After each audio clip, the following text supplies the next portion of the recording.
Hello friends, my self Rahul Damor और आज मेरे साथ बैठे हुए हैं जयपुर मेडिकल कॉलेज से डॉक्टर राहुल गरासिया। और वो एक बार हमारे ऑडियंस के लिए अपने बारे में बताएं।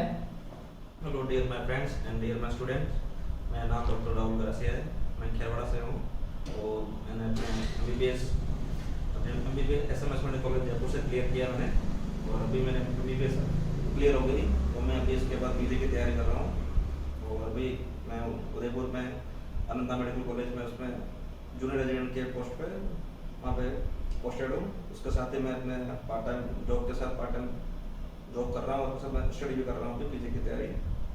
और मैं बस यही मैं कहना चाहूँगा अभी। तो जैसा कि आपने बताया कि मैंने Jaipur medical college SMS medical college से के डिग्री कंप्लीट हो गई। तो आज हमारा मेन मोटिव यही है कि जो आप अब बच्चे आ रहे हैं नीट की प्रिपरेशन के लिए, जो फ्यूचर में डॉक्टर बनने का ख्वाब देख रहे हैं, तो उन बच्चे के लिए आज हमने आपको इनवाइट किया है। तो उसके लिए एक बार आपका वार्म वेलकम है। हेलो। तो अब हमारा जो मेन आपको बुलाने का रीज़न है, उसी चीज़ को आगे हम कंटिन्यू करेंगे। तो आप मुझे थोड़ा सा बता दें कि आपकी जर्नी स्टार्ट कैसे हुई। जैसे एमबीबीएस की जो जर्नी थी आपकी, कि आपको कोई इंस्पिरेशन रहा या फैमिली बैकग्राउंड रहा, या ये आपकी खुद का ही थॉट था जो आपने के साकार किया। एक्चुअली ऐसा मेरा कोई फैमिली बैकग्राउंड नहीं है। मैं प्रॉपर्ली विलेज से बिलोंग करता हूँ। मेरा फादर है वो गवर्नमेंट सर्विस में है, वो नर्सिंग स्टाफ है। ओके। तो मुझे उनसे ही थोड़ा सा क्या कहते हैं इंस्पिरेशन मिला उनके जॉब से कि अब मुझे मेडिकल फील्ड में जाना है। ओके। तो मुझे 10th क्लास में ही मैंने साइंस बायो सब्जेक्ट जो मतलब सब्जेक्ट चूज कर लिया था। इसके बाद में फ्यूचर में मुझे साइंस बायो करनी है। साइंस बायो लेनी है तो चूज कर लिया था। ओके। उसके बाद मैंने अपने 11th 12th क्लास अपने चटक स्कूल गुरु गोविंद सिंह स्कूल चटक सर्किट, वहाँ से मैंने 11th 12th क्लियर किया। वहाँ पे मेरे टीचर थे, उन टीचर से मुझे इंस्पायर हुआ कि मुझे जो जब मैं 11th क्लास में पढ़ रहा था तो मेरे 12th के सीनियर थे, वो एक बार क्लास में आए थे और वो सबको मिठाई उठाई खिला रहे थे। तो मैंने पूछा बस क्यों मिठाई खिला रहे हो सर? तो उन्होंने बताया कि अपने 12th क्लास के जो सीनियर है उनका मेडिकल कॉलेज में हो गया है, एडमिशन हो गया है। तो मैंने भी वहाँ से अपना क्या कहते हैं टारगेट बना लिया कि मैं भी डॉक्टर 12th PMT क्लियर करूँगा, उसके एमबीबीएस करूँगा। तो मैंने 11th 12th के हिसाब से प्रिपरेशन स्टार्ट कर दी। एक्चुअली मैं गवर्नमेंट स्कूल से पढ़ा हूँ, तो मैंने नॉर्मली 11th 12th वहाँ से क्लियर की। उसके बाद मैंने सेक्टर 3 अपने एसेंट कैरियर पॉइंट है, वहाँ से मैंने अपने PMT की प्रिपरेशन की। मतलब आपका ये जो थॉट बना वो आपके के 10th में ही बन गया था? हाँ, तो स्टार्टिंग की एज में आपने स्टार्टिंग से मेरे पापा है मेडिकल लाइन में है, तो मुझे उनके देख के मैं भी मेडिकल लाइन में जाऊँगा। मतलब आपको ये चीज़ें पहले से क्लियर हो गई थी 10th क्लास में, क्योंकि हम ये चाहते हैं बच्चे जैसे अब डिसीजन ले लिया 10th में मुझे बायो लेनी है, इसके बाद फिर जैसे आपने ये करियर की जर्नी स्टार्ट की 12th के बाद, तो ये जर्नी आपकी एसेंट से आपने बताया कि तो वहाँ पे आपने ऐसे कोई हर्डल्स फेस की हो, परेशानियाँ हुई हो, या फिर आपके लिए जर्नी इजी रही? जैसे हार्ड वहाँ परेशानी के बाद एक्चुअली स्टूडेंट को पढ़ना तो किसी भी कोचिंग में जाओ या सेल्फ पढ़ो, पढ़ना स्टूडेंट को सेल्फ ही पढ़ना पड़ेगा ना। तो कोचिंग सेंटर मैटर करते हैं कि नहीं करते? एक्चुअली कोचिंग सेंटर किसी भी एक्चुअली मैं मेडिकल की बात नहीं करूँगा, IAS IPS किसी भी UPSC की तैयारी को, कोई भी exam first grade second grade RPSC PMT NEET की तैयारी किसी भी एग्जाम की तैयारी, उसमें जो पढ़ने का जो जुनून होता है वो जुनून वो बच्चे का सेल्फ ही होता है। तो कोचिंग जो अगर वो ज्वाइन करता है तो उसका एज सपोर्ट, उसका बैक सपोर्ट होता है।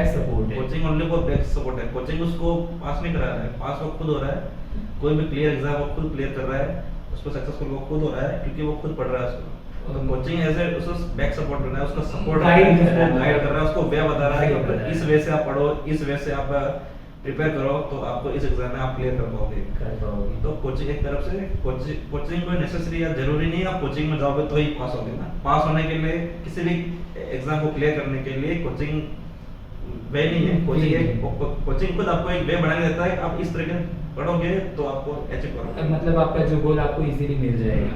मतलब ऐसा कोई जरूरी नहीं कोचिंग करो तभी सब सक्सेसफुल। अगर प्रिपेयर करने वाला चाहता है खुद भी प्रिपेयर कर सकता है। तो और भी मैं थोड़ा सा आपके बारे में जानना चाहता हूँ, जो बच्चों की मेंटेलिटी होती है वो ज़्यादा नोट्स ओरिएंटेड होती है, बहुत ज़्यादा नोट्स बनाने में बिलीव करते हैं, या फिर इधर उधर भी कोचिंग सेंटर के नोट्स अरेंज करते रहते हैं। तो ये क्या सही मेथड है? एक्चुअली किसी भी एग्जाम की प्रिपरेशन के लिए ये जो नोट्स होते हैं, अगर सेल्फ मेड जो नोट्स होते हैं ना, उसके लिए वो बहुत ज़्यादा बेस्ट होता है सेल्फ मेड। अगर वो पॉसिबल नहीं हो, अगर उसके पास टाइम कम है या फिर उसके पास अभी टाइम पढ़ने के लिए टाइम ड्यूरेशन कम है, तो वो कोचिंग के नोट्स के सहारा वो बिल्कुल उनका सपोर्ट ले सकता है। तो एक्चुअली पहले से ऑलरेडी हैंडमेड नोट्स होते हैं, तो उसमें ज़्यादा इसमें किसी भी बच्चे को एफर्ट नहीं करना पड़ता है। तो एक तरीके से वो भी सही होता है तब जब उसके बंदे स्टूडेंट के पास ज़्यादा टाइम नहीं है, फिर टाइम ड्यूरेशन कम है, तो वो कम टाइम में अच्छे से पढ़ने के लिए किसी भी कोचिंग कोई भी सब्जेक्ट के नोट्स होते हैं उसको अचीव कर सकता है उसको। बाकी ऐसा कोई लेकिन है सेल्फ मेड, तो उसको नोट्स बनाने ही सेल्फ अगर बेस्ट वे तो वही है सेल्फ मेड नोट्स बना के वो खुद बना जाएगा। उसको आइडिया रहेगा मैंने ये बनाया, मैंने ये पढ़ा, इस टॉपिक को मैंने इस तरीके से प्रिपेयर किया, तो वो उसके लिए वो अच्छा बेटर है। तो ये जो नीट का जो ड्यूरेशन होता है कि आफ्टर 12th जैसे कोई बच्चा कंपटीशन देना है, तो ये एक लॉन्ग टाइम प्रोसेस है आपके लिए, 1 ईयर 2 ईयर, तो आपको क्या लगता है कितने साल में ये चीज़ कवर की जा सकती है? मतलब एक्चुअली अगर कोई स्टूडेंट ये चाहता है कि आफ्टर 12th मुझे मेडिकल लाइन में जाना है, तो उसको 11th क्लास से ही प्रिपरेशन शुरू कर देना चाहिए। 11th क्लास से क्योंकि उसको जो आफ्टर 12th के बाद में वही जो 2 ईयर का सब्जेक्ट, जो भी 2 ईयर का जो भी सारी सब्जेक्ट है वो दोबारा उसको पढ़नी है, तो उसको 11th क्लास से ही वही सब्जेक्ट उसकी कमांड उसकी अच्छी होनी चाहिए। तो उसको एक्चुअली जो अगर वो चाहता है वो 12th के साथ भी क्लियर हो सकता है। ऐसा कोई इशू नहीं है 12th के बाद एक ही साल का ड्रॉप लूँ, मैं पीएमटी कोचिंग करूँ तब जाके मैं पीएमटी में नीट में क्लियर हूँ। नहीं, आजकल का एक माहौल बना हुआ है मार्केट में, ये एक मार्केट में मतलब कोचिंग में जाओगे तभी सक्सेसफुल होगे, वो कोई सक्सेसफुल वे नहीं है। मेरे साथ में ऐसे बैचमेट में मेरे ऐसे फ्रेंड है जो 12th के साथ में विदाउट कोचिंग ये सेल्फ में और आज एमबीबीएस भी क्लियर हो गई, मेरे साथ में आज पीजी भी कर रहा हूँ। पीजी भी कर रहे हैं, तो ऐसा कोई मैटर ही नहीं करता, ऐसा कोई मैटर। मैं खुद अभी पीजी की प्रिपरेशन कर रहा हूँ, तो मैंने कोई कोचिंग ज्वाइन नहीं की, मैं सेल्फ ही पढ़ रहा हूँ अभी। ओके, तो यानी कि अगर खुद का मतलब रीजन है कि मुझे करना है, तो डेफिनेटली वो इजीली खुद कर लेगा। तो बच्चा अब इसमें आपकी बेस्ट स्ट्रेटजी है जिससे आप इसमें कि बच्चा क्वेश्चंस अटेम्प्ट करे, और आज की जो कट ऑफ होती है 400 प्लस, और कैटेगरी वाइज भी देखें तो भी अच्छी से अच्छी कट ऑफ जाती है, 400 से बिलो तो नहीं है शायद, और जो मतलब जनरल से बिलोंग करते हैं उनकी भी 500 550 600 तक पहुंच जाती है। तो जो एक बच्चा है जब स्टूडेंट तैयार कर रहा है उसको ये नहीं सोचना चाहिए कि इस कैटेगरी से मुझे इतना पढ़ना है, वो प्रिपेयर नहीं करना चाहिए। उसको वो प्रिपेयर करना चाहिए मुझे नीट क्लियर करनी है और मुझे सब कुछ पढ़ना है और ये सारा कोर्स पूरा क्लियर करना है, मुझे सब कुछ पढ़ना है। ओके, तो उस तरीके से उसको पढ़ना चाहिए।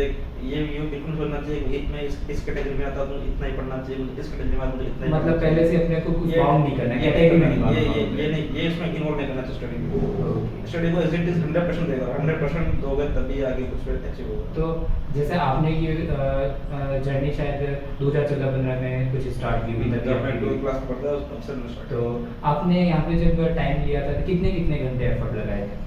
एक्चुअली हर स्टूडेंट किसी भी एग्जाम के प्रिपेयर करता है, तो अगर आपको कोई सजेशन देता है कि मैं इतने घंटे पढ़ता था, मैं 10 आवर पढ़ता था, 6 आवर पढ़ता था, 15 आवर पढ़ता था, तो आप उस किसी भी जो आपको सजेस्ट कर रहा है आप उसका सजेशन ले लो, पर इसका मतलब ये नहीं कि वो भी उतना पढ़ रहा है तो मैं भी उतना ही पढ़ूँ।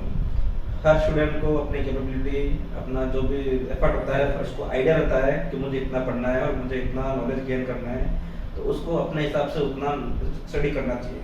मैं ये नहीं कहूँगा कि अगर मैं 10 आवर पढ़ता था तो इसलिए मैं नीट में क्लियर किया और आप भी 10 आवर पढ़ो तो आप 10 नीट क्लियर करो, मैं ये नहीं कहता हूँ। तो हावर्स मैटर नहीं करता? हावर्स मैटर नहीं करता है, मैटर ये करता है उसने कितना ज्ञान किया, उसने कितना स्टडी किया है ना, मतलब वहाँ से वो कितना ग्रैब कर पा रहा है, कितना वो ज्ञान क्या वो टॉपिक कवर कर पा रहा है। कोई स्टूडेंट होता है वो 1 आवर पढ़ता है सबमिशन कर लेता है, कोई स्टूडेंट 5 आवर पढ़ता है तब जाके उसको सबमिशन होता है। बिल्कुल। तो ये अवर किसी के लिए वो नहीं रखता है कि इतने आवर पढ़ेगा तो ही वो तो ये भी चीजें मैटर नहीं करती। मैटर ये करता है उसको कितना पढ़ना है, उसको अपनी कैपेबिलिटी, अपने उसको अपना एफर्ट पता होना चाहिए। मैं इतना पढ़ सकता हूँ, मुझे इतना पढ़ना है, तब जाके मुझे इतना मार्क्स ज्ञान होंगे किसी भी एग्जाम में। बिल्कुल। तो आप किसी भी स्टूडेंट को, कोई भी जो सक्सेसफुल स्टूडेंट है उससे आप सजेशन ले सकते हो, बिल्कुल सजेशन उसने किस तरीके से प्रिपेयर किया उसके आप बिल्कुल डेली रूटीन है वो जान सकते हो।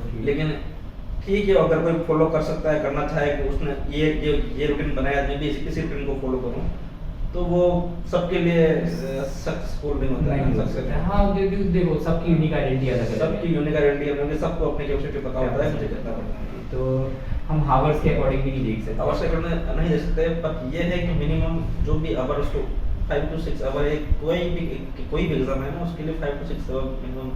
तो जैसे मेरे पास एक फिजिक्स केमिस्ट्री बायो 3 सब्जेक्ट है, तो इन सब्जेक्ट में जैसे कि बच्चा तो सबसे पहले किस सब्जेक्ट को ज़्यादा वेटेज दें?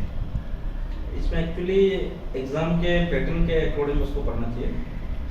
वेटेज तो इस तरह से देना चाहिए, उसके जो सबसे लेंथी सब्जेक्ट कौन सी है, लेंथी सब्जेक्ट उसके जो सब्जेक्ट के जिस सब्जेक्ट में अच्छी कमांड है वो तो नॉर्मली थोड़ा टाइम पढ़ेगा, उसको अच्छे कवर कर लेगा।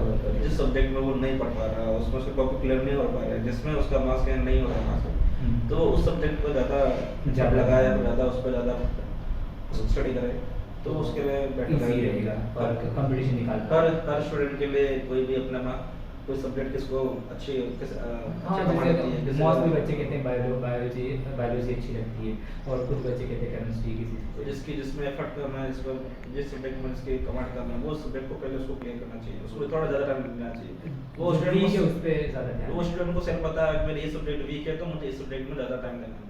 ओके, तो मतलब हम कि 3 सब्जेक्ट पे के किसी एक पे अगर कम एफर्ट लगाते तो सक्सेसफुल नहीं हो सकते।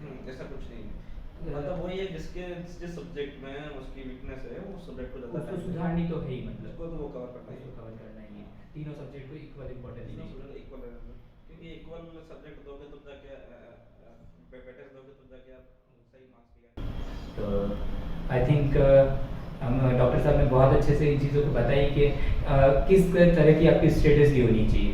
आप अगर ये टारगेट जितनी कम एज में इस चीज़ को डिसाइड कर लेते हो, जैसे कि आपने 10th में डिसाइड कर लिया कि मुझे डॉक्टर बनना है, तो डेफिनेटली आपके 12th के साथ ही क्या आप इस कंपटीशन को निकाल सकते हो। आपको वेट करने की ज़रूरत नहीं है, 5th ईयर प्लान में जाने की ज़रूरत नहीं है। आप 1 टाइम 2 टाइम अटेम्प्ट लोगे और डेफिनेटली सक्सेसफुल हो सकते हो। बस ये है कि आपका जो ड्रीम है वो खुद का होना चाहिए। आपको डॉक्टर बनना है, आपको इंजीनियर बनना है, आपको IAS बनना है, जो भी बनना है उसको अपनी जिम्मेदारी पे उसको डिसाइड करो। तो एक बार फिर से मैं डॉक्टर साहब को बहुत धन्यवाद करना चाहूँगा। Thank you for coming.